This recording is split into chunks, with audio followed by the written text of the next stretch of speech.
परिचय रही प्रथम भागर संपूर्ण विषयटी रही पाठरे पढ़ा समय जो सब संधि गुड़िक आसब सेगुड़िक विषय में ये कहुई ओडिया अनुवाद रही एवं प्रकृति प्रत्यय रही। तो आज आम प्रथम पाठ यही समस्त विषय को अध्ययन करवा। तो प्रथम लेखक परिचय देखा। कविकुल ललाट मुकुटमणि कालिदास समग्र विश्व महाकवि रूपेण सर्वे अद्यापि स्वीक्रियते। तो पुणी थे पढ़ुची समस्ते मन देकी शुण। कविकुल ललाट मुकुटमणि कालिदास समग्र विश्व महाकवि रूपेण सर्वे अद्यापि स्वीक्रियते। तो ये जो सर्वे अद्यापि रही संधि सर्वे युक्त अद्य युक्त अपि सर्वेद्यापि। तो कौन कही ना कविकुल ललाट मुकुटमणि कालिदास को समग्र विश्व रे समस्ते आज मध्य महाकवि रूप से ग्रहण करिछन्ति।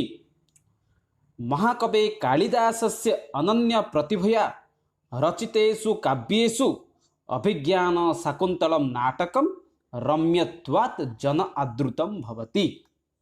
कौन कही ना महाकवि कालिदासस्य अनन्य प्रतिभया अर्थात महाकवि कालिदासंकर अनन्य प्रतिभा द्वारा रचितेषु काव्येषु महाकवि कालिदासंकर अनन्य प्रतिभा रचित करा जायथिबा काव्य मध्यरु नाटक अभिज्ञान शाकुन्तलम अत्यंत सुंदर और लोकमानंक द्वारा मध्य ग्रहण करा जायछि। अस्य नाटकस्य सप्तम अंकस्थितं दृश्यम एकम भवति रूपकमीदम। महाकविः रूपके अस्मिन् शिशुहठस्य माधुर्यं तथा अप्रत्याशित रूपेण पित्रा सह पुत्रस्य मिलनं वर्णयित्वा हृदि वात्सल्यं जनयितुं चेष्टमानः सार्थक अभूत्। कौन कही एठी अस्य नाटकस्य सप्तम अंकस्थितं अर्थात यही नाटकर सप्तम अंकरे दृश्यम एकम भवति रूपकमीदम। यही नाटकर सप्तम अंकरे एक रूपक रही जहाँ अत्यंत मनोहर अटे। एवं एठारे बा यही नाटकर सप्तम अंकरे बा सप्तम दृश्य रे महाकवि कालिदास कौन जनाउछंती ना पिलार गोटे अझटपणिया ता सहित एक पिता सह पुत्र मेलन को वर्णना करी लोकों हृदय को जीति पारि। तो ये जो सब संधि गुड़िक रही से गुड़ी को ब्लैक कलर लिखा जाइए देखिपर। दृश्यम युक्त एकम दृश्यम एकम रूपकम युक्त ईदम रूपकमीदम सेपरी रूपक युक्त अस्मिन् रूपकेस्मिन् सेपरी सार्थक युक्त अभूत सार्थक भूत। तो आशा करुच्ची आम वीडियो आपण मानक भल लगुथिबो। तो वर्तमान विषय मध्य प्रवेश करिबा। प्रथम भाग विषय रही ततः प्रविशति तपस्विनीभ्यां तपस्विनी सेठी म हो जाइछि भ स्थान रे तपस्विनीभ्यां सह बालः। ततः प्रविशति अतः होछि ताहा परे ततः नाम ताहा परे प्रविशति नाम प्रवेश करुछि तपस्विनीभ्यां तपस्विनी सह बालकः अर्थात ताहा परे प्रवेश किए करुछि तपस्विनी सहित बा दुईटी तपस्विनी तपस्विनीभ्याम अर्थ होछि दुई जन तपस्विनी सह एक बालक। नाटक अर्थ होछि वर्तमान समय रे जो सब थिएटर हुए किंबा ओपेरा हुए सेठी जेपरि हम देखंती लाइट लिभिबा परे कहीं जने आसंती सेहीपरि नाटक रे मध्य से घटी नाटकर प्रारंभ रे जने दुई जन तपस्विनी सह गोटे बालक प्रवेश करिछि। बालः जुम्भस्व सिंह दंताते गणेश्यामी। तो बालः अर्थ शिशु गोटे कहूची जुम्भस्व सिंह अर्थात रे सिंह मुख खोल दंतांते गणेश्यामी ते नाम तोर तोर दांत को मु गणिबी।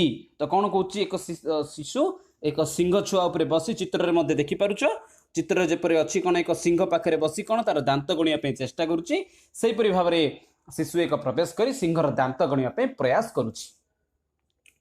प्रथम तापसी अवनीत किम न अपत्य निर्विशेषाणि सत्वानि पीडयसि हंत वर्धते ते सरंभ स्थाने खलु ऋषिजनेन सर्पदमन इति कृतम नाम ते ध्येयम।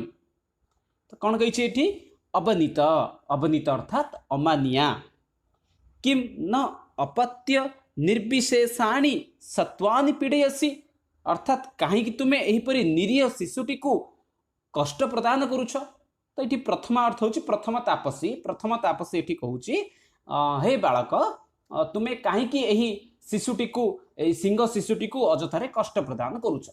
जेहेतु से पिलाटी कौन करुला ना एक सिंह शिशु उपरे बसी जेहेतु बण रोचे तो बण सिंह थाए तो सिंह शिशु सह से मिसी सिंह शिशुटी को धरी तार कौन कर तार दांत गणिया चेष्टा कर। तो जेहेतु ये समय सिंह शिशुटी को कष्ट होणु तापसी जनक कही हे अमानिया कहीं दुष्ट हो कहीं निरीह शिशुटी को तुम्हें कष्ट प्रदान करुच। हंत वर्धते ते शरंभ छाड़ तुमर कौन होउची ना वर्धते नाम वृद्धि पाइबारे लागुची वर्धते अर्थ वृद्धि पाइबारे लागुची ते शरंभ अर्थ दुष्टामी तुमर अझट प्रतिदिन बढ़ी बढ़ी जाउची। स्थाने खलु ऋषिजनेन सर्वदमन इति कृतम ते नाम ध्येयम। तो एणु निश्चित रूप से खलुर अर्थ होची निश्चित अर्थ रे एणु निश्चित रूप से ऋषिजनेन अर्थात ऋषि मानक द्वारा सर्वदमन इति कृतम ते नाम ध्येयम अर्थात ऋषि माने से पिलाटीर बा शिशुटीर नाम कौन बोली रखिथिले ना सर्वदमन बोली रखिथिले। जेहेतु से समस्त को दमन करी रखुची सर्वम दमयति यह सा सर्वदमन अर्थात जे समस्त को दमन करुची बा जे समस्त को निज आयत्त रखि पारुची ताहाको आमे सर्वदमन बोली कहिबा। तो कौन कही एठी ना प्रथम तापसी जनक ना जेहेतु तुम्हें समस्त को दमन करी रखुच निज आयत्त रखुच से तुम ना को ऋषि माने सर्वदमन बोली देइछन्ति ठीक करिछन्ति। तो यहाँ पर देखिबा द्वितीय तापसी कौन कहूची ऐसा खलु केसरिणी त्वं लंघिष्यति यदि एतस्याः पुत्रकं न मुंछसी। द्वितीय तापसी कहूची ऐसा खलु केसरिणी केसरिणी अर्थ होची सिंही अर्थात से सिंह छुआर माँ। तो कौन कही ऐसा खलु केसरिणी अर्थात यार माँ त्वं लंघिष्यति अर्थ होची आक्रमण करिबो जदि तुम यार पिला को न छाड़ जदि सिंह छुआ को तुम न छाड़ ताहले यार माँ तुमको कौन करिबो ना आक्रमण करिबो। यदि एतस्याः पुत्रकम न मुंछसी जदि यार पुओ को तुम्हें न छाड़ कौन कहूँ ना जदि यार पुत्र को तुम्हें न छाड़ ताहले तुमर यार माँ तुमको कौन करिबो ना निश्चित रूप से आक्रमण करिबो। मुंछसी अर्थ छाड़ू ना से समय बालकटी कौन कहूँ शुणा बालक अहो बलिय खलु भीतोस्मि इति ओधरम दर्शयति। तो कौन कही सस्मितम अर्थ अल्प हसी अहो बलिय खलु भीतोस्मि अच्छा तुम्हें माने मते सब डराउछ। तो समय पिलाटी अत्यंत अझट थिला दुष्टामी दुष्ट करुला। तो सही समय पिलाटी कौन कहूँ जिते द्वितीय तापसी कही जदि तू पिलाटी को न छाड़ू ताहले ताहार माँ तते आक्रमण करिवो बोली सही समय शिशुटी कहूँ अच्छा तुम्हें माने मते सब डराउछ इति ओधरम दर्शयति एहीपरि कही से कौन करुची ओठ देखाउची। तो ये एक संधि रही भीतः युक्त अस्मि भीतोस्मि। तो आगु देखिबा प्रथमा तापसी पुनर्बार कहूची बच्य एनम बाल मृगेन्द्रम मुंछ अपरम ते क्रीडनकम दास्यामि। तो कौन कहूँ एठी प्रथमा तापसी बच्य नाम पुओ पुत्र संबोधने प्रथमा ही एनम बाल मृगेन्द्रम मुंछ एनम नाम एही बाल मृगेन्द्रम अर्थात मृगेन्द्र अर्थ होची सिंह बाल मृगेन्द्रम अर्थ होची सिंह छुआ ए सिंह छुआटी को तुम्हें छाड़ अपरम ते क्रीडनकम दास्यामि तुम्हें ये सिंह छुआटी को छाड़ मु तुमको अन्य एक खेलना देवी प्रथमा। तो बुझीपार समस्ते कौन कही ये ना जेहेतु सिंह छुआटी को एमाने रक्षा करने को चाहूले सिंह छुआटी ठारू शिशुटी को रक्षा करने हो कि सिंह माँ ठारू शिशुटी को रक्षा करने हो। तो कौन कही प्रथम तापसी कही ना जदि तुम्हें ही सिंह छुआटी को छाड़ी दियो ताहले मु तुमको एक खेलना खेलने को देवी। बालः कुत्र देहि तत् इति हस्तम प्रसारयति। तो यही समय पिलाटी कौन कहूँ कुत्र देहि तत् ताहा केउठारे अछि इति हस्तम प्रसारयति एहीपरि कही से कौन करुछि निज हाथ को बढ़ाई देउछि। बुझीपार समस्ते जेहेतु पिलाटी अत्यंत अझटिया थिला तो से समय से कौन करुछि ना से खेलनाटी केउठी अछि दियो बोली कही हाथटी को बढ़ाई देछि। द्वितीय अर्थात द्वितीय तापसी कहूछि सुब्रते न शक्य एषः वाङ्मात्रेण विरामयितुं गच्छत्वं मदीय उटुजे वर्णचित्रितो मूर्तिका मयूर तिष्ठति तम अस्य उपहारः। तो कौन कौच ये समय द्वितीय तापसी प्रथम तापसी की कौच तो प्रथम तापसी ना हूँ सुब्रत सुब्रते तो कौन कौच सुब्रते न शक्य एष वाङ्मात्रेण आमे संभाली परिबा नहीं बा आमे आको हराई परिबा नहीं न शक्य एष वाङ्मात्रेण विरामयितुं आमे आको कथारे हराइबा बा कथारे परा आमे आको एस समर्थ होई परिबा नहीं कौन कहते ना आमे आको कथारे हराइबा निमंते आमे असमर्थ।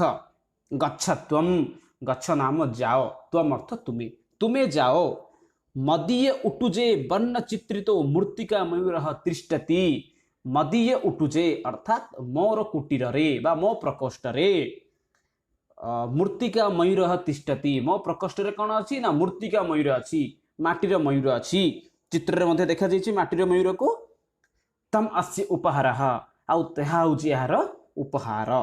तो कौन कहूँ द्वितीय तापसी प्रथम तापसी को तुम्हें जाओ मो प्रकोष्ठ रे एक माटीर मयूर अच्छी से माटीर मयूर को नहीं आस आउ ताहा हूँ यार उपहार। उपहार कहार उपहार हेब शिशुटीर प्रथमा तथा प्रथमा कौन कही तथा तथा अर्थ हूँ ठीक अच्छी इति निष्क्रांता एहीपरि कही से सेठू चली जाइछि प्रथम तापसी सेठू चली जाइछि। बालः अनेन एव तावत् क्रीडिष्यामि तो यही समय पिलाटी कौन कहूँ ना से पर्यंत जो पर्यंत एन अनेन नाम से पर्यंत कौ पर्यंत जो पर्यंत से खेलनाटी ताको मिली नहीं से पर्यंत मु एहा सह खेलिबी इति तापसी विलोक्य हसति एहीपरि कही तापसी को देखि हसुछि। तो ये एक संधि रही अनेन एव अनेन युक्त एव। तो ये थिला आज आमर विषय शिशु वात्सल्यम प्रथम भाग। तो पुणी थे रिपीट करुच्ची समस्ते मन देकी शुण कालिदास यार रचयिता कालिदास अभिज्ञान शाकुंतलम यह विषयटी आसी अछि ता सहित कौन कहुई एक शिशु सह दुई जन तापसी प्रवेश करिसेंती। प्रथमे शिशुटी एक सिंह छुआ को धरी तार मुख खोली तार दांत गणिबा चेष्टा करुछि। एही समय प्रथम तापसी कहूँ तुम्हें कहीं एक छोटिया शिशु को कष्ट देउछ तुम्हें ताकू छाड़ी दियो तुम ना को ऋषि माने कौन बोल रखिंट ना सर्वदमन बोली ये रखिंट। तो यही समय द्वितीय तापसी कहूँ जदि तुम्हें यही सिंह छुआ को न छाड़ ताहले यार माँ तुमको आक्रमण कर। तो यही समय शिशुटी कहूँ कौन तुम्हें मत मत डरैबा चाहूच। यही समय प्रथम तापसी पुणी द्वितीय तापसी कहूँ जाओ मोर मो जदि तुम्हें ये सिंह छुआटी को छाड़ ताहले मु तुमको एक खेलना खेलना देवी। यही समय शिशुटी कहूँ क्योंटी खेलना अच्छी बोली हाथ देखी। यही समय पुणी थे द्वितीय तापसी कही आम या कथार पारिपर ना एणु तुम्हें मो प्रकोष्ठ रे एक खेलना अच्छी ताहा आनिया को दियो यह तार उपहार बोली। तो यही समय प्रथम तापसी ठीक अच्छी बोली कही चली जाइए आ पिलाटी कही जे पर्यंत मत खेलना देना से पर्यंत मुझे सिंह छुआ सहित खेली बोली कही हसी। तो आशा करछि आम वीडियो आपण मानक भल लगी। तो धन्यवाद पुणी थे मिसिबा आगामी क्लास रे। ताहा द्वितीय पार्ट रे मध्य सामान्य पुनरावृत्ति रूप रही तापर रही द्वितीय पार्ट रो समस्त विषय। द्वितीय पार्ट रे आसुथिबा समस्त संधि शब्दर मध्य संधि विच्छेद कर एठी दिया जाइछि ताहा सहित मातृभाषा रे अनुवाद मध्य करी संपूर्ण विषयटी को एठारे बुझाई दिया जाइछि। चलो वर्तमान समय आम आरंभ करवा। प्रथमे पुनरावृत्ति देखिबा कौन पढ़ी आम पार्ट 1 रे से विषय रे प्रथमे आलोचना करवा। विषयटी महाकवि कालिदास द्वारा रचित अभिज्ञान शाकुंतलम नाटक रु आसी अछि। तो एठी गोटे पिला रही जहाँ ना हूँ सर्वदमन जी की प्रथमे प्रवेश करिछि एवं एक सिंह छुआ को धरी सिंह छुआ को कहूँ तू मुह खोल मु तोर दांत गणिबी। यही समय प्रथम तापस कही तुम्हें सिंह छुआ को छाड़ी दियो अन्यथा तार माँ तुमको आक्रमण कर। यही समय मध्य पिलाटी सिंह छुआ को छाड़ी ना एवं शेष में तापस जनक ताकू एक माटीर मयूर देवाई कहते जहाँफल पिलाटी माटीर मयूर लोभ करी जे पर्यंत मत से माटीर मयूर देना से पर्यंत मो सिंह छुआ को छाड़ी ना। तो आम पूर्व पार्ट रे यही पर्यंत पढ़ी। तो वर्तमान पर्यंत जो मैंने आम चैनल को सब्सक्राइब करना सब्सक्राइब कर दियो एवं तुम मान जहाँ मध्य डाउट रोचे कमेंट बॉक्स रे जणाई दियो। तो वर्तमान आम देखा द्वितीय भाग कौन रही विषय राजा। तो बालक निकट में सरी बालकटी शेष में कही जेपर्यंत मत से खेलना मिलना से पर्यंत मुझे सिंह छुआ सहित खेली कही। तो देखिए वर्तमान समय राजा स्पृहयामी खलु दुर्लितया तस्मै कौन कही स्पृहयामी खलु अर्थात भल लगुच मत ही छोट शिशुटी मत प्रिय लगुच शिशुटी बोली राजा दूर देखी शिशुटी को राजा दूर देखी कहते मत शिशु माने छुआटी बहुत भल लगुच बोली कहते। तापस भवतु एपरी तापसी कहूँ भवतु न मामयम गणयति ये मत आउ मानु नाही। पार्श्वम अवलोकति पार्श्वम अवलोकयति अवलोकयति नाम देखुअछि पार्श्वम नाम पाख को देखुअछि को अत्र ऋषि कुमाराणाम अर्थात एठरे की ऋषि कुमार अछ राजाम अवलोक्य राजा को देखी भद्रमुख एहि तावत मोचय अनेन दुर्मोच हस्तग्रहणे शिशूनाम बाध्यमानम बाल मृगेन्द्रम। तो कौन कही तापसी तापसी जिते देखी तापसी बहुत चेष्टा करिछि सिंह छुआ ठारू पिलाटी को अलग करने किंतु से अलग करि नाही एणु से पाख को देखी पाखरे कई जने व्यक्ति ठिया देखी से तांको ऋषि कुमार बोली भाभी कही राजा को देखी राजाम अवलोक्य अर्थात राजा को देखी कही भद्रमुख अर्थात महाशय एहि तावत मोचे अनेन दुर्मोच हस्तग्रहणे शिशूनाम बाध्यमानम बाल मृगेन्द्रम अर्थात से राजा को कही महाराज आपण एही शिशु छुआटीर हाथरू बा शिशु छुआटीर कबलरू एही शिशु बा छोट सिंह छुआटी को रक्षा करंतु। देखि जेतेबेले तापसी बहुत चेष्टा करिछि पिला ठारो सिंह छुआटी को अलग करिया पई किंतु कौनसी प्रकार मध्य जेतेबेले से सफल होई नाही पाखरे राजा को देखि से भाभी कौन जने ऋषि कुमार बोली भाभी तांको कही हे ऋषि कुमार किए अछ एठरे सिंहटी को छुआ ठारू अलग करिया पई निवेदन करिछि। तो एठी जो दुईटी संधि रही देख प्रथमे मामयम माम जुक्त अयम मामयम सेपरी कोत्र कह जुक्त अत्र कोत्र।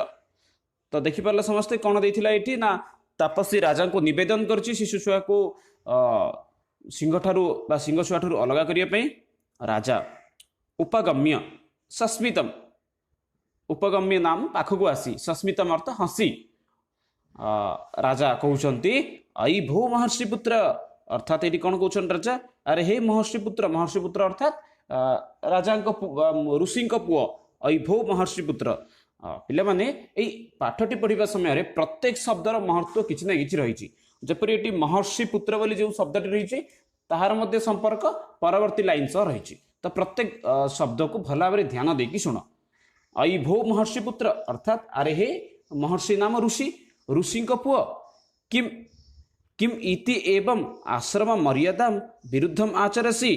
तो कौन कहते अरे हे महर्षि पुत्र तुम्हें कहीं एहीपरि आश्रमर मर्यादा को भग्न करुअछ विरुद्ध रे आचरण करुअछ। राजा पिलाटी निकट को आसी कहते अरे हे ऋषि पुत्र तुम्हें कहीं आश्रमर मर्यादा को नष्ट करुछ।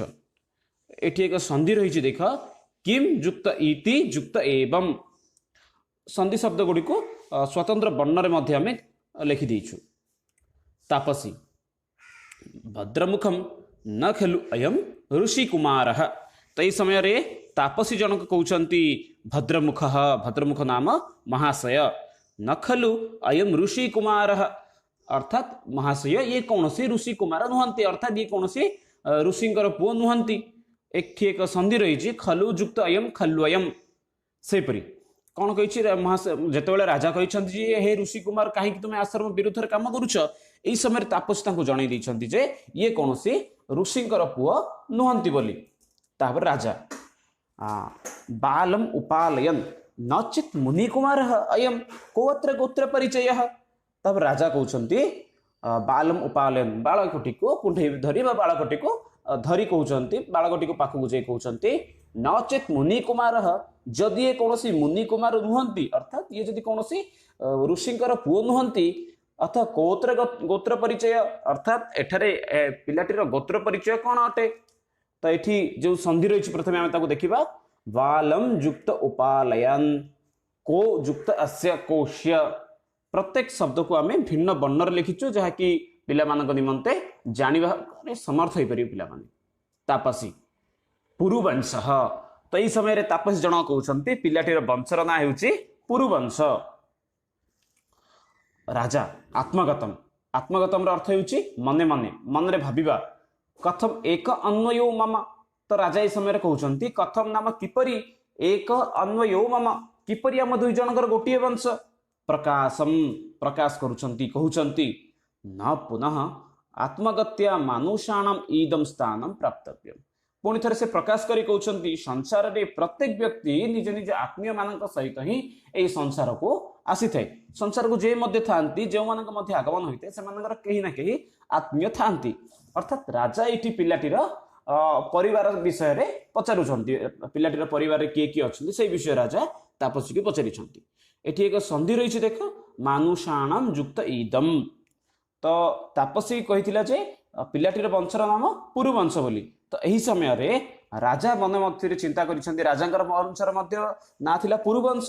एणु राजा तापसी को पचारिछंती प्रत्येक लोक समाज रे निज आत्मीय सहित ये संसार रे थाए तो ये पिलाटीर आत्मीय की तापसी। यथा भद्रमुखो भणति भद्रमुख नाम महाशय भणति नाम कहउचंती। यथा भद्रमुख भणति अर्थात महाशय आपण जेपरि कहउचंती सेहीपरि अप्सर संबंधेन एतस्य जननी अत्र देवगुरु तपोवने प्रसूता।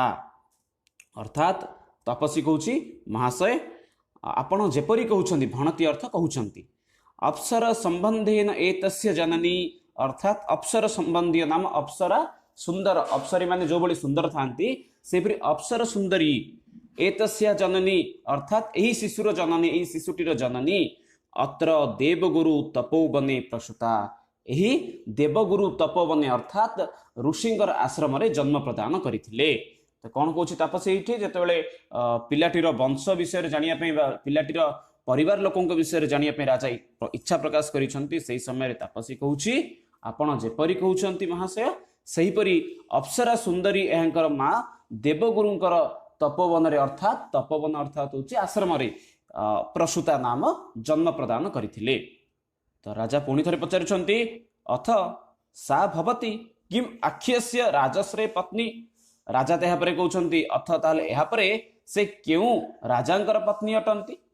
तो बुझा पड़छ समस्त कौन कहउछंती राजा राजा पुणी थे पचारुछंती जेतेबेले तापसी जन कहिथिला जे ये जने अप्सरा सुंदरी स्त्रींकर पत्नी अटे बोली कि अप्सरा सुंदरी एहांकर माँ आश्रम रे जन्म प्रदान करथिले। एई समय राजा पचारुछंती ताहाले तांको से अप्सरा सुंदरी पत्नी जनक बा स्त्री जनक जननी जनक केउ राजांकर पत्नी अटंती।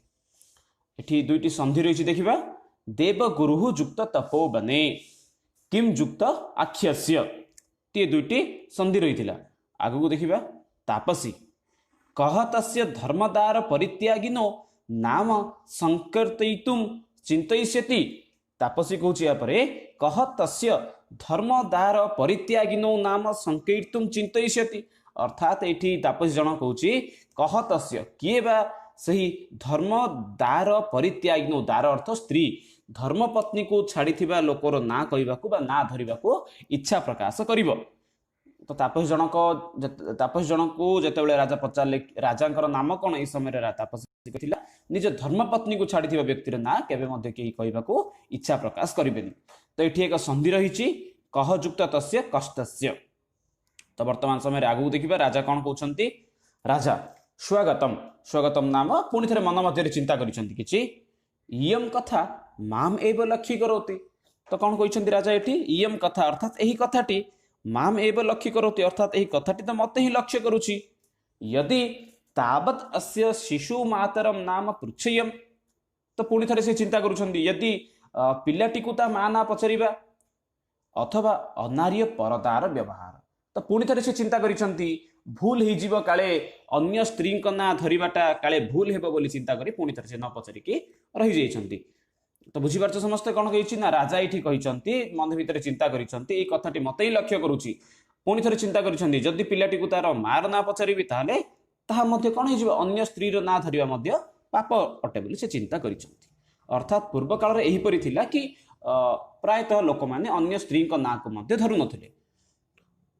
एठी जो संधि गुड़िक अच्छे देखा माम जुक्त एव मामेव सेपरि तावद्दस्य तावत् जुक्त अस्य तावद्दस्य शिशु जुक्त मातर शिशु मातर। तो वर्तमान समय आगू देखा प्रथमा प्रविश्य मुन्मयूर मृन्मयूर हस्ता सर्वदमन शकुंतला लावण्य प्रेक्षस्व। तो कौन है समय प्रथम तपस्वी जी की मूर्तिका मयूर आने जाइथिला से एई समय प्रवेश अर्थ प्रवेश करुची। मृन्मयूर हस्ता अर्थात मृन्मयूर नाम माटीर मयूर को नहीं, मृन्मयूर अर्थ होची माटी मयूर। सर्वदमन शकुंतला शकुंतलावण्यम प्रेक्षस्व। तो ये कौन कौन सर्वदमन सर्वदमन अर्थ पिलार ना अटे सर्वदमन शकुंतलावण्यम प्रेक्षस्व। तो पिला माने शब्दटा को भल भाव मन देकी शुण ये शब्दटीर सामंजस्य अन्य संपूर्ण विषय सहित रही।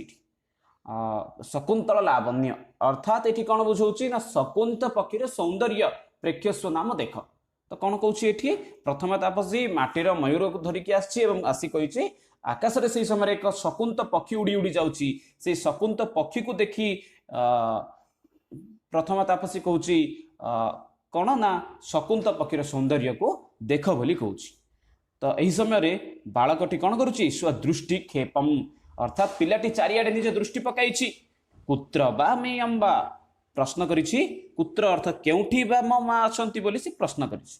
तो जेतेबेले प्रथम तापसी कहिछि सर्वदमन शकुंत लावण्य प्रेक्षस्व अर्थात शकुंत पक्षीर सौंदर्य को देख से नाम रे कौन रही ना ता माँ को ना लुचि रही। ता माँ को ना थिला शकुंतला। तो शकुंतला शब्द को शुणी से कौन कही दृष्टि चारिआडे पकई कही मो माँ केउठी अछंती बोली। उभे उभेर अर्थात होची उभय तापसी दुई जन तापसी नाम सदृशेन वंचितो मातृवत्सल। तो यही समय कौन कहते उभय तापसी नाम सदृशेन उभय नाम दुई जन तापसी प्रथम एवं द्वितीय तापसी उभय तापसी कहते एठारे नामर सामंजस्य रहिले मध्य तुमे एठारे मातृवत्सल अर्थात मांकर स्नेहरु वंचित हेब। द्वितीय वत्स्य अस्य मूर्तिका मयूरस्य रम्यत्वं पश्यैति भणितो असि। तो यही समय द्वितीय तापसी कहूँ वत्स्य वत्स्य अर्थात पुआ अस्य मूर्तिका मयूरस्य यही माटीर मयूरर रम्यत्वं पश्यति रम्यत्वम अर्थ सौंदर्य को देख भणितो असि एवं कुह यह किपरि होइछि। तो ये एक संधि रही भणितः जुक्त असि। तो आगु देखिबा राजा आत्मगतम आत्मगतम नाम मन मध्य चिंता करिसेंति राजा मध्य किंबा शकुंतला इति अस्य मातु आख्या आख्या नाम नाम राजा कौन मन मध्य चिंता करिसेंति किंबा शकुंतला इति अस्य कौन बा शकुंतला बोली यही पिलाटीर मार ना अटे मातु आख्या अर्थ मांकर ना अटे अथवा सन्ति पुनः नाम धेय सदृशानि अन्यथा बा पुणी थे नार मध्य सामंजस्य रही अछि। ता मध्य राजा पुणी थे पचार चिंता करिसेंति मन भितर ना समाज रे गोटिए नार तो बहुत जन व्यक्ति थांती। तो राजा मध्य चिंता करिसेंति कौन एई पिलाटीर माँ शकुंतला अटे बा पुणी थे नामर मध्य सामंजस्य रही कहीं तांको पत्नी का नाम मध्य शकुंतला थिला एणु से एटी चिंता करिसेंति पिलाटीर मार ना कौन शकुंतला अटे बा पुणी थे नार मध्य सामंजस्य रही पारे। बालः अर्थात पिलाटी आर्यके रोचते मह्यम एषः भद्रमयूरः इति क्रीडनकम आदते। तो यही समय पिलाटी कौन कहूँ आर्य अर्थात महाशया रोचते मह्यम एष भद्रमयूर मते ही माटीर मयूरटी भल लगुच इति क्रीडनकम आदते बोली से खेलनाटी को ग्रहण करि नेउछि। तो ये जो सब संधि गुड़िक रही देखा मातु जुक्त आख्य मातुराख्य पुनः जुक्त नाम पुनः नाम मह्यम जुक्त एष मह्यमेश। तो ये तीनोटी संधि रही आ गोटे संधि मध्य रही अन्य गोटे संधि शकुंतला जुक्त इति जुक्त अस्य। तो शेष कौन कर पिलाटी खेलनाटी को ग्रहण कर नहीं। तो ये थिला आज आमर पार्ट 2 समग्र विषयटी आशा करुच्ची समस्त को विषयटी बुझा पड़ जाइथिबो। पुणी थे मिसिबा पार्ट 3 रे। पार्ट 3 रे मध्य तुमको लिंक डिस्क्रिप्शन रु पाई परिबो आई बटन रे पाई परिबो। संपूर्ण विषयटी को देखिथिबारु धन्यवाद। पुणी थे आगामी क्लास रे मिसिबा ता सहित मातृभाषा रे अनुवाद मध्य करी संपूर्ण विषयटी को एठारे बुझाई दिया जाइछि। चलो वर्तमान समय आम आरंभ करवा। प्रथमे पुनरावृत्ति देखिबा कौन पढ़ी आम पार्ट 1 रे से विषय रे प्रथमे आलोचना करवा। विषयटी महाकवि कालिदासଙ୍କ द्वारा रचित अभिज्ञान शाकुंतलम नाटकरू आसीअछि। तो एठी गोटे पिला रही जहाँ ना हूँ सर्वदमन जी की प्रथमे प्रवेश करी एक सिंह छुआ को धरी सिंह छुआ को कहूँ तू मुह खोल मु तोर दांत गणिबी। यही समय प्रथम तापस कही तुम्हें सिंह छुआ को छाड़ी दिए अन्यथा तार माँ तुमको आक्रमण कर। यही समय पिलाटी सिंह छुआ को छाड़ी ना एवं शेष में तापस जनक ताकू एक माटीर मयूर देवाई कहते जहाँफल पिलाटी माटीर मयूर लोभ करपर्यंत मत से माटीर मयूर देना से पर्यंत मो सिंह छुआ को छाड़ी ना। तो आम पूर्व पार्टे यही पर्यंत पढ़ी। तो वर्तमान पर्यंत जो मैंने आम चैनल को सब्सक्राइब करना सब्सक्राइब कर दियो एवं तुम मान जहाँ डाउट रोचे कमेंट बॉक्स रे जन दिए। तो वर्तमान आम देखा द्वितीय भाग कौन रही विषय राजा। तो बालक निकट में सरी बालकटी शेष में कही जेपर्यंत मत से खेलना मिलना से पर्यंत मुझे सिंह छुआ सहित खेली कही। तो देखिए वर्तमान समय राजा स्पृहयामि खलु दुर्लितया तस्मै कौन कही स्पृहयामि खलु अर्थात भल लगुच मत ही छोट शिशुटी मत प्रिय लगुच शिशुटी बोली राजा दूर देखी शिशुटी को राजा दूर देखी कहते मत शिशु माने छुआटी बहुत भल लगुच बोली कहते। तापस भवतु एपरी तापसी कहूँ भवतु न मामयम गणयति ये मत आउ मानु नाही। पार्श्वम अवलोकति पार्श्वम अवलोकयति अवलोकयति नाम देखुअछि पार्श्वम नाम पाखको देखुअछि को अत्र ऋषि कुमाराणाम अर्थात एठारे किए ऋषि कुमार अछ राजाम अवलोक्य राजा को देखी भद्रमुख एहि तावत मोचय अनेन दुर्मोच हस्तग्रहणे शिशूनाम बाध्यमानम बाल मृगेन्द्रम। तो कौन कही तापसी तापसी जिते देखी तापसी बहुत चेष्टा करी सिंह छुआ ठारू पिलाटी को अलग करने किंतु से अलग करि नाही एणु से पाखकू देखी पाखरे कई जने व्यक्ति ठिया देखी से तांको ऋषि कुमार बोली भाभी कही राजा को देखी राजाम अवलोक्य अर्थात राजा को देखी कही भद्रमुख अर्थात महाशय एहि तावत मोचय अनेन दुर्मोच हस्तग्रहणे शिशूनाम बाध्यमानम बाल मृगेन्द्रम अर्थात से राजा को कही महाराज आपण एही शिशु छुआटीर हाथरू बा शिशु छुआटीर कबलरू एही शिशु बा छोट सिंह छुआटी को रक्षा करंतु। देखि जेतेबेले तापसी बहुत चेष्टा करिछि पिला ठारो सिंह छुआटी को अलग करिया पई किंतु कौनसी प्रकार मध्ये जेतेबेले से सफल होई नाही पाखरे राजा को देखी से भावी कौन जड़े ऋषि कुमार बोली भाभी कही हे ऋषि कुमार किए अछ एठारे सिंहटी को छुआ ठारू अलग करने निवेदन करिछि। तो ये जो दुईटी संधि रही देख प्रथमे मामयम माम जुक्त अयम मामयम सेपरी कोत्र कह जुक्त अत्र कोत्र। तो देखिपारे समस्ते कौन देथिला एठी ना तापसी राजा को निवेदन करछि शिशु छुआ को सिंह ठारू बा सिंह छुआ ठारू अलग करने राजा उपगम्य सस्मितम उपगम्य नाम पाखक आसी सस्मितम अर्थ हसी राजा कहते आई भो महर्षि पुत्र अर्थात ये कौन कहते राजा अरे हे महर्षि पुत्र अर्थात राजा ऋषि पुओ आई भो महर्षि पुत्र। पिला माने एई पाठटी पढ़िबा समय प्रत्येक शब्दर महत्व किछि ना किछि रही जपरि एटी महर्षि पुत्र बोली जो शब्दटी रही ताहार मध्य संपर्क परवर्ती लाइन सह रही। तो प्रत्येक शब्द को भल भाव ध्यान देकी शुण आई भो महर्षि पुत्र अर्थात अरे हे महर्षि नाम ऋषि ऋषि पुओ किम किम इति एवं आश्रम मर्यादा विरुद्धम आचरसी। तो कौन कहते एठी अरे हे महर्षि पुत्र तुम्हें कहीं एहीपरि आश्रमर मर्यादा को भग्न करुअछ विरुद्ध रे आचरण करुअछ। राजा पिलाटी निकट को आसी कहते अरे हे ऋषि पुत्र तुम्हें कहीं आश्रमर मर्यादा को नष्ट करुछ। एठी एक संधि रही देख किम जुक्त इति जुक्त एवं संधि शब्द गुड़ी को स्वतंत्र वर्ण में लिखि देइछु। तापसी भद्रमुखम न खलु अयम ऋषि कुमार। तो यही समय रे तापसी जनक कहते भद्रमुख भद्रमुख नाम महाशय न खलु अयम ऋषि कुमार अर्थात महाशय ये कौन सी ऋषि कुमार नुहंती अर्थात ये कौन सी ऋषिंकर पुओ नुहंती। एक संधि रही खलु जुक्त अयम खलु अयम सेपरी कौन कही जितेबाला राजा कहते हे ऋषि कुमार कहीं तुम्हें आश्रम विरुद्ध काम करुच। यही समय तापसी जन जे ये कौन सी ऋषिंकर पुओ नुहंती बोली। तापर राजा बालम उपालयन नचित मुनि कुमार अयम कोत्र गोत्र परिचय।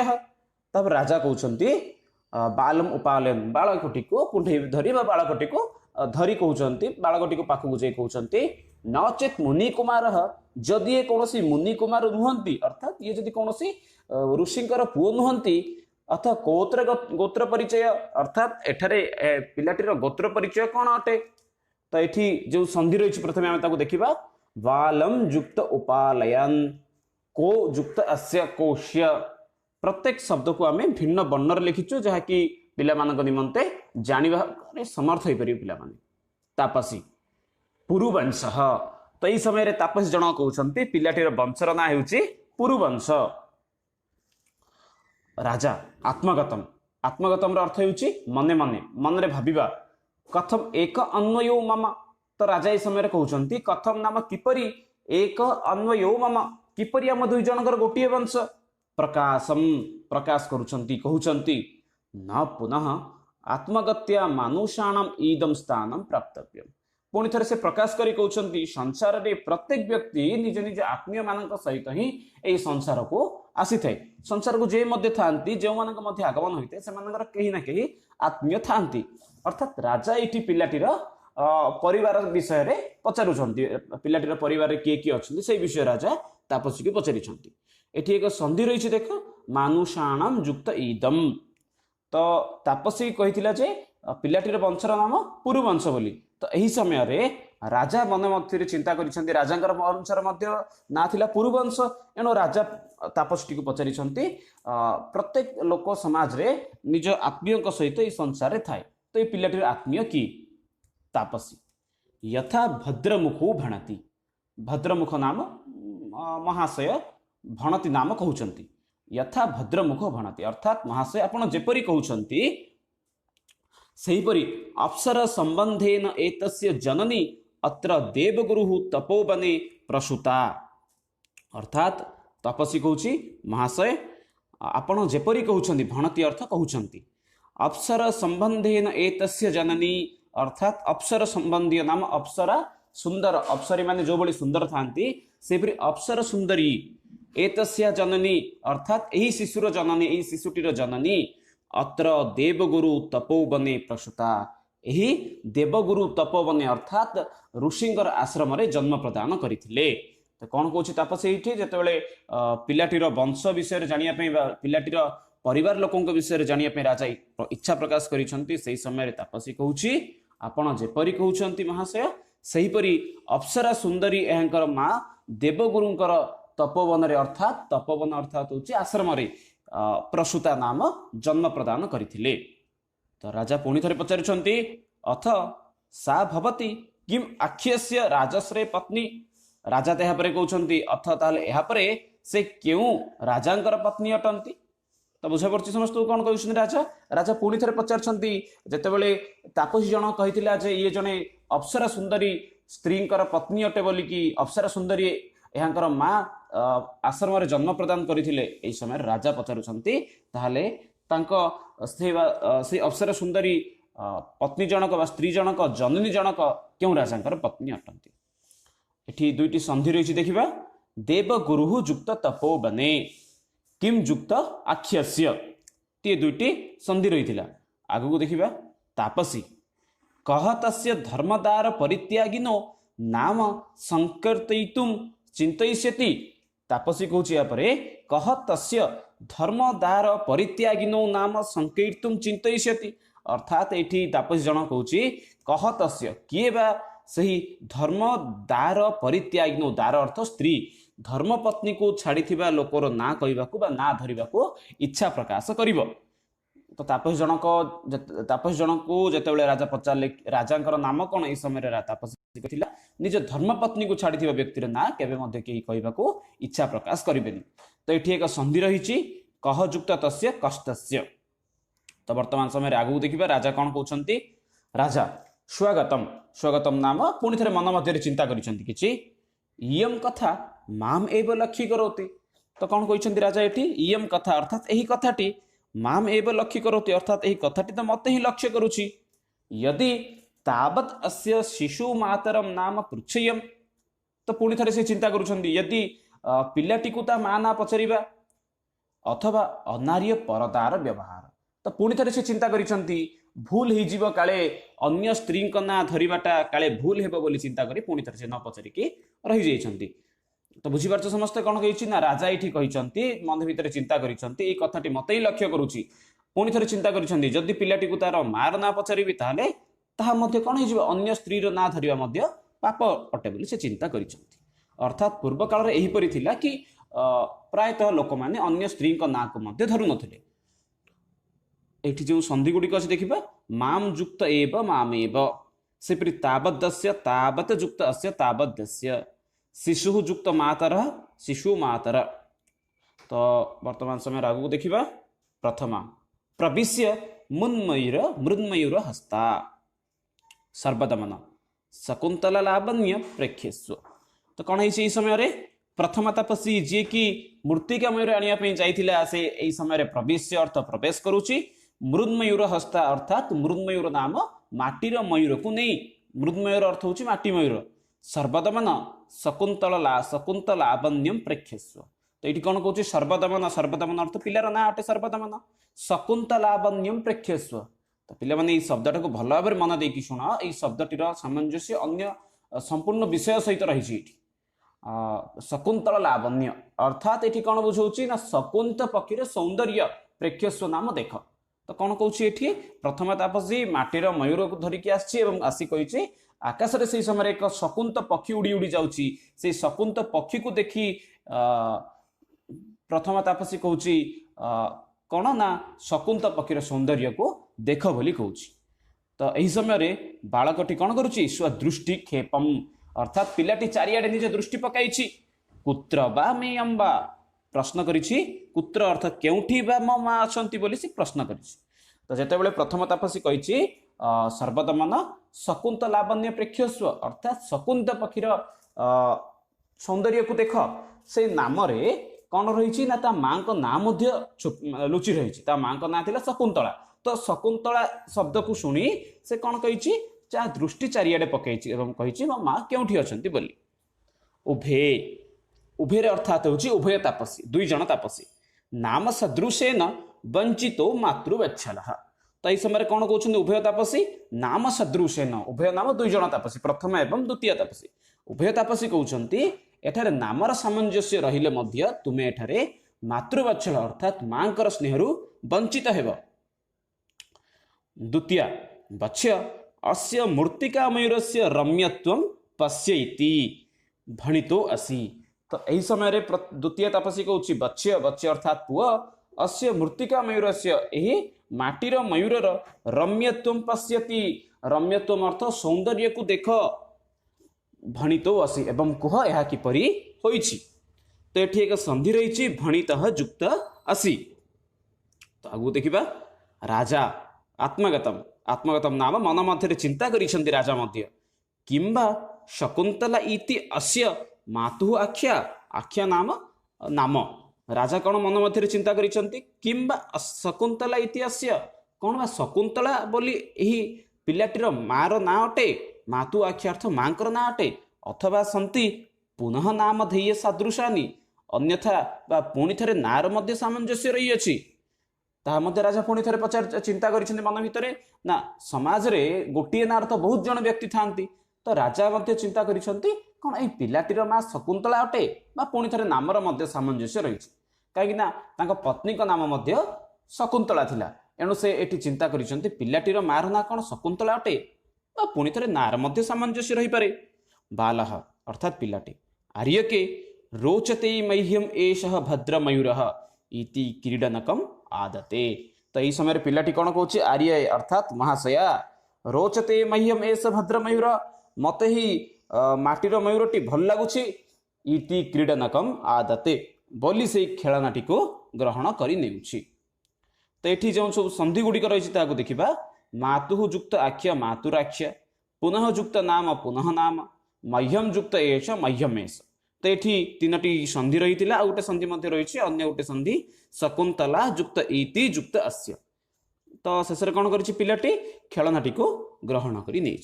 तो ये थिला आज आमर पार्ट 2 रो समग्र विषयटी। आशा करुच्ची समस्त को विषयटी बुझा पड़ जाइथिबो। पुणी थे मिसिबा पार्ट 3 रे।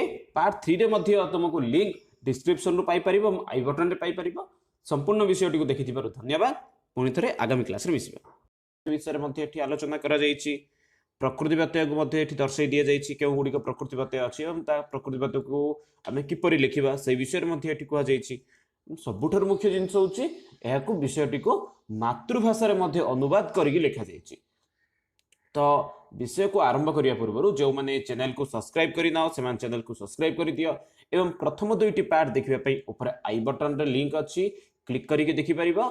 तासह मध्य डिस्क्रिप्शन रे प्लेलिस्ट अछि, प्लेलिस्ट रे मध्य विजिट करिके मध्य देखि परिबो। तो चलो वर्तमान समय रे आज हमें हमर विषय को आरंभ करिबा। प्रथमे देखिबा पुनरावृत्ति। तो पूर्व विषय रे पूर्व भाग रे हमें कोन पढिथिले ना राजा शिशु वंशस्य नाम पुरुवंश इति ज्ञात्वा चकित भवन्ति। अर्थात राजा शिशुर वंशटीर नाम पुरुवंश बोली जानी चकित अर्थात आश्चर्य हो जाउछन्ति। तस्य आत्मीय विषय ज्ञातुम पुनः इच्छन्ति। आत्मीय अर्थात तार परिजन वा परिवार के माने अछन्ति से विषय जानिया पे इच्छा प्रकाश करिसन्ति। तदा तापसी वदति अप्सरा संबंधेन जननी देवगुरु तपोवने प्रसूता या राजश्रेय पत्नी आसीत।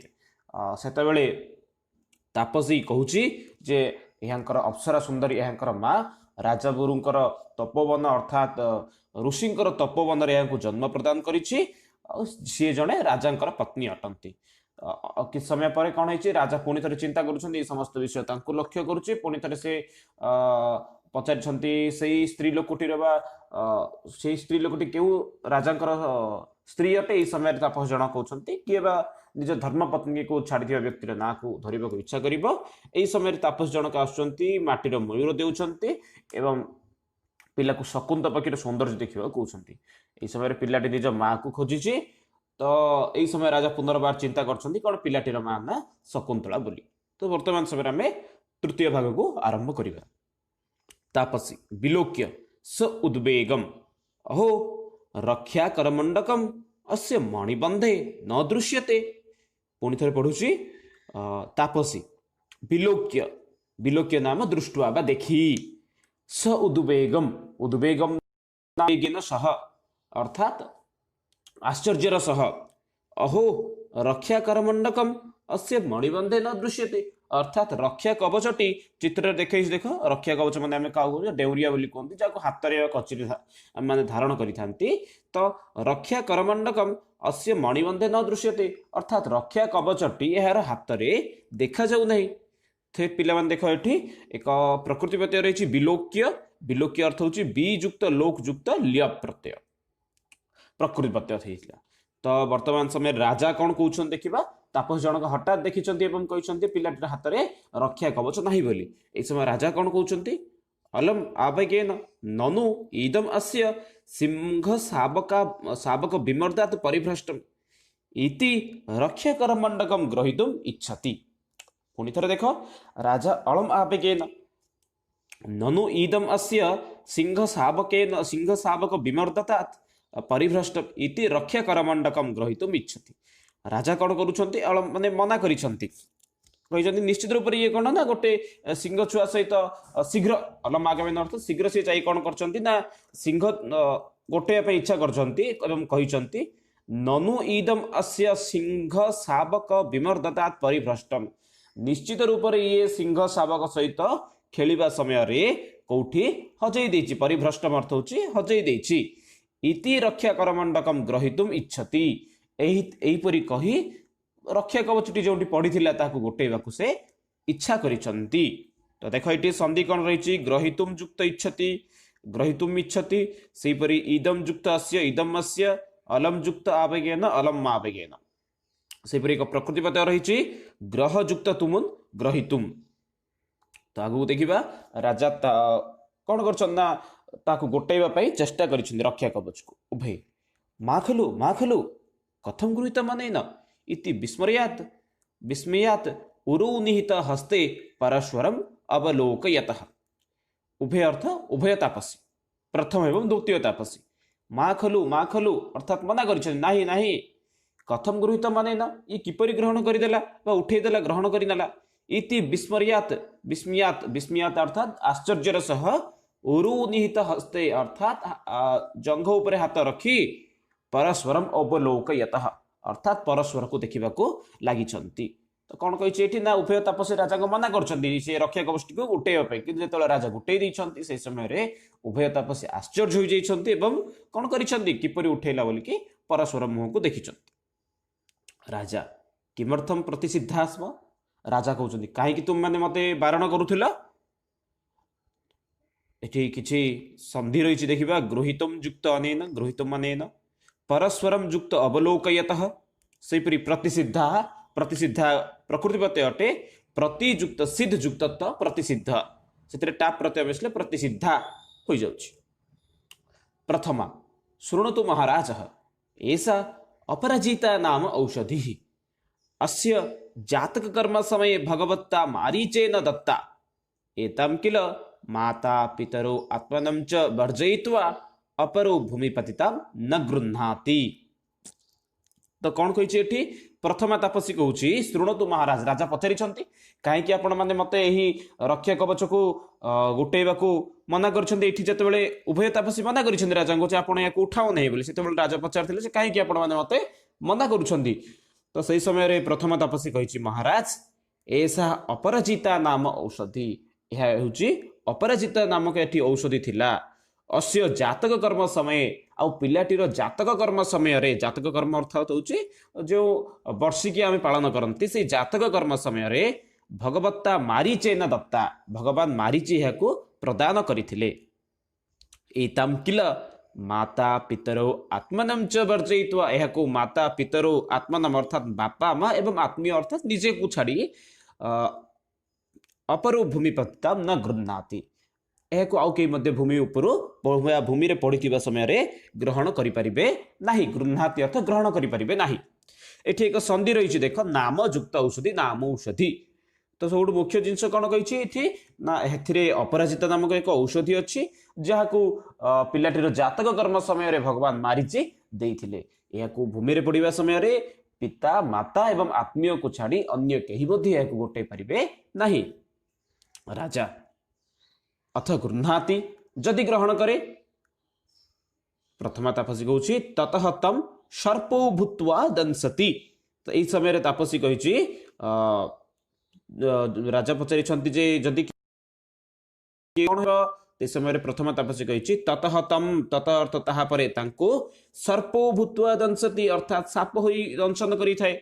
तो कौन कही ततः युक्ततम संधि अच्छी ततः युक्ततम अर्थात तांको से कौन हुए ना सर्प होगी दंशन करें जितेबाला से जदि अन्य व्यक्ति को जदि भूमि पड़ा समय जदि गोटाई दिए ताले से साप होगी दंशन करें। राजा भवतिभ्यम कदाचित अस्या प्रत्यक्षीकृत विक्रिया।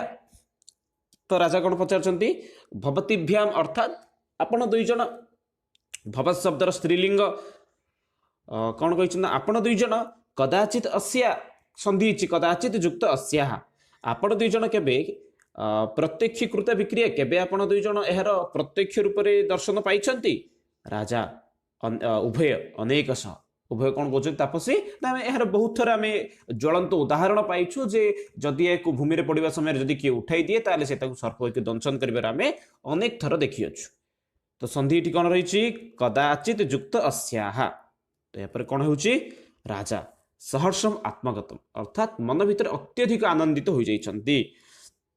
कथम इव संपूर्णम अपि मे मनोरोथम न अभिनंदामि अर्थात कहीं मु संपूर्ण विषयटी जेहेतु मत ही दर्शाऊँ समग्र विषयटी राजा को ही दर्शाऊला संपूर्ण अपि मे मनोरोथम न अभिनंदामि इति बालम परिस्वजते।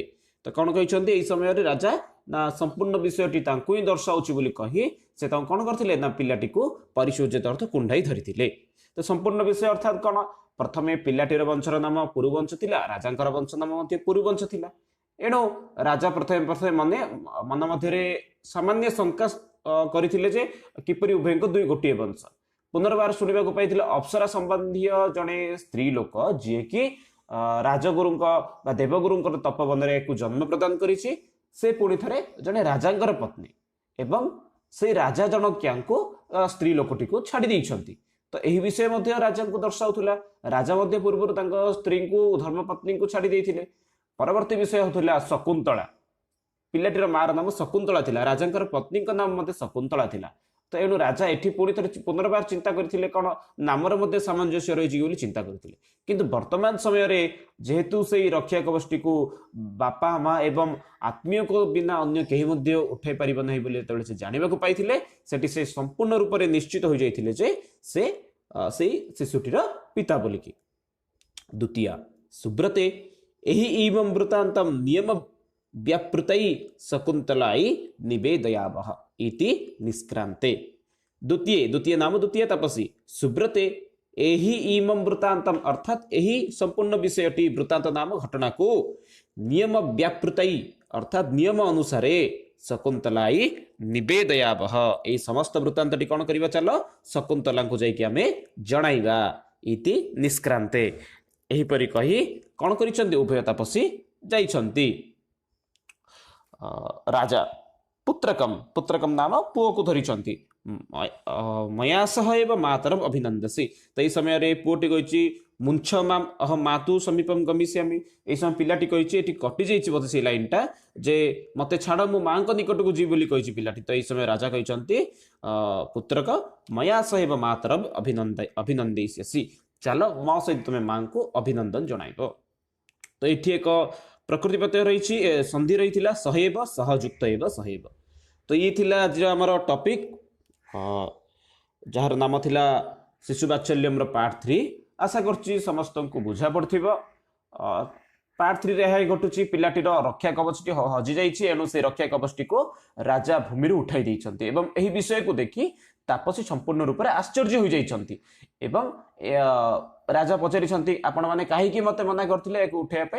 एही समय रे तापसी कहिछन्ति जे एहा भगवान मारीचंक द्वारा पिलाटी को दिया जाइथिला। एथिरे अपराजिता नामक औषधि अछि।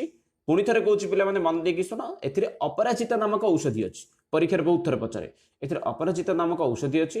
एहाकू भूमि रे पड़िथिबा समय रे पिता माता एवं आत्मीय को छाड़ी अन्य कहीं एक उठे पारे ना। जदि उठाए से सर्प हो दंशन कर विषय प्रत्यक्ष रूप से तापसी मैंने बहु बार देखी बोली शुणे राजा मन भर अत्यंत आनंदित होते कहीं संपूर्ण विषय ही लक्ष्य कराउथिला। तो आशा करुच्ची समस्त को आज आम भिडटी भल लगी संपूर्ण विषयटी बुझा पड़ जाइथिबो। जदि आम भिडटी आपण मानक भल लगुच लाइक करंतु एवं अन्य मानक निकट को शेयर करंतु। से पर्यंत रहुची धन्यवाद। पुणी थे मिसिबा आगामी क्लास रे।